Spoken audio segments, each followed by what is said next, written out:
Preiskovalci Nacionalnega preiskovalnega urada so danes tudi uradno potrdili, da so na okrožnem državnem tožilstvu v Mariboru kazensko ovadili 49-letnega nekdanjega direktorja gospodarske družbe, 50-letnega nekdanjega predsednika nadzornega sveta te družbe in 48-letnega osumljenca, takrat zaposlenega na občini, na območju katere ima ta družba sedež. Kot smo poročali, so ovadeni Franc Kangler, Danilo Bornač in Leopold Donko. Sporna naj bi bila nastanitev Dušanke Jorenec na mesto prokuristke v Farmadentu, za kar naj bi se bil zavzemal prav Kangler, ter pogodbeno sodelovanje med Farmadentom in podjetjem nekdanjega poslanca Saša Pečeta. Za nekdanjega mariborskega župana je to že 14. ovadba, za katero spet pravi, da ga policija ovaja zgolj zaradi tega, kar je bil predlagal. Danilo Bornač pa je v zvezi z nastanitvijo Jorenčeve povedal. Torej, kar se tiče imenovanja, nadzorni svet je seveda opravil svojo nalogo na redni seji nadzornega sveta, kjer je postavila v bistvu Duška Jorenec prokuristka družbe. V tem primeru je seveda nadzorni svet ta sklep sprejel.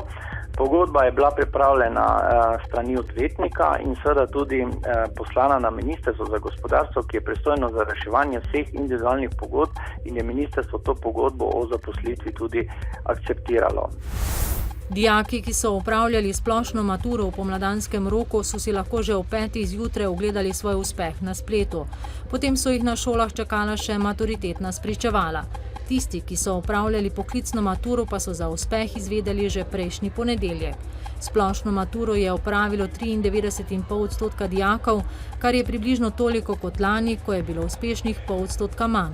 Nekoliko več uspešnih kot lani je bilo tudi pri poklicni maturi, ki jo je opravljalo skoraj 92% dijakov.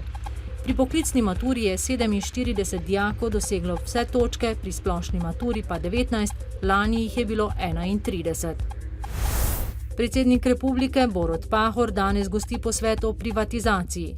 Sogovorniki med drugim iščejo odgovore na vprašanja, kako določiti, katera državna podjetja bodo ostala v državni lasti, kako naj poteka proces prodaje, da bo pregleden in brez tveganja korupcije, ter kdaj prodati in kaj narediti s kupnino od prodaje. Letna dajatev za uporabo vozil v cestnem prometu, ki jo vozniki plačajo ob registraciji, se je podražila. Vlada je namreč prejšnji četrtek za osebna vozila dajatev zvišala za 13%, za motorna kolesa pa za 10%. Lastniki osebnih vozil, ki imajo motor s prostornino od 1350 do 1800 kubičnih centimetrov, bodo po novem plačevali po 96 evrov, kar je 11 evrov več, kot plačujejo zdaj. To je že druga podražitev manj kot leto dni, z njo pa naj bi država letos dobila dodatnih 6 milijonov evrov. Poslanci zadnji dan redne julijske seje odločajo o sodni reformi. Pričakovati je, da bosta noveli zakona o sodiščih in sodniški službi dobili zadostno podporo. V SDS-u pa so napovedali, da ne bodo glasovali ne za, ne proti. Državni zbor bo poleg tega obravnaval predlog zakona o interventnih ukrepih na področju trga dela in starševskega varstva. Predlog predvideva olajšave za delodajalce, ki bodo zaposlili mlajšega od 30 let. Na dnevnem redu je tudi predlog novele zakona o pravnem varstvu v postopkih javnega naročanja. Jutri popoldne bo še izredna seja Državnega zbora o problematiki gradnje 6. bloka termoelektrarne Šoštanj. Delno jasno bo z občasno spremenljivo oblačnostjo. V notranjosti Slovenije bodo nastale posamezne plohe in predvsem v vzhodni polovici države lahko tudi kakšna nevihta. Ponoči se bo postopno zjasnilo, na Primorskem bo prehodno zapihala šibka burja. Jutri bo pretežno jasno, le v gorskem svetu bo čez dan nekaj več kopaste oblačnosti. V sredo in četrtek bo sončno s prijetnimi poletnimi temperaturami. Danes v dnevniku televizije Maribor.